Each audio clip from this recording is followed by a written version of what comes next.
చిన్నారి కథల వినోదంకి స్వాగతం. ఈరోజు మనం హనుమ చేసిన సహాయమేంటో విందాం.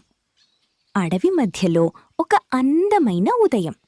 చిన్న హనుమంతుడు చెట్టు మీద కూర్చుని రుచికరమైన పండ్లు తింటూ ఉన్నాడు. అప్పుడే ఒక చిన్న పక్షి అల్లాడుతూ ఏడుస్తూ అతని దగ్గరకు వచ్చింది.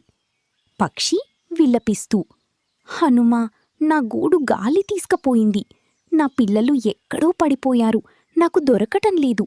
నాకు సహాయం చెయ్యగలవా అని అడిగింది. ఆ మాటలు విన్న వెంటనే హనుమంతుడికి చాలా బాధ వేసింది. ఈ చిన్న పక్షికి నేను తప్ప మరెవరు సహాయం చేస్తారు అని అనుకున్నాడు హనుమంతుడు. హనుమంతుడు చెట్టుమీద నుంచి దూకి అడవి అంతా వెతకడం ప్రారంభించాడు. మొదటి పక్షిపిల్ల ఒక ఎత్తైన కొమ్మపై చిక్కుకుని వణుకుతోంది. హనుమంతుడు జాగ్రత్తగా చేతులు చాచి అది పడిపోకుండా నెమ్మదిగా ఎత్తుకున్నాడు. తర్వాత మరొక చిన్న పక్షిపిల్ల నేలపై ఆకుల మధ్య వణుకుతూ కనిపించింది.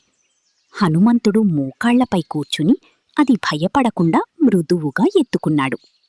ఇప్పుడు 2 పిల్లలు అతని చేతుల్లో సురక్షితంగా ఉన్నాయి. పక్షి తల్లి కన్నీళ్లు పెట్టుకుంది. కాని ఈసారి అవి బాధ కన్నీళ్లు కాదు, అవి ఆనందం, కృతజ్ఞత, ప్రేమ కన్నీళ్లు. హనుమంతుడు ఆకులు, కొమ్మలు తీసుకుని కొత్తగా ఒక అందమైన గూడు కట్టాడు. పక్షి తల్లి తన పిల్లలను అందులో పెట్టి హనుమంతుణ్ణి హత్తుకుంది. పక్షి ఆనందంగా, హనుమా, నువ్వు మా దేవుడివి. హనుమంతుడు నవ్వుతూ అన్నాడు, నేను దేవుడు కాదు, మంచి పని చెయ్యాలనుకున్న చిన్న మిత్రుడిని.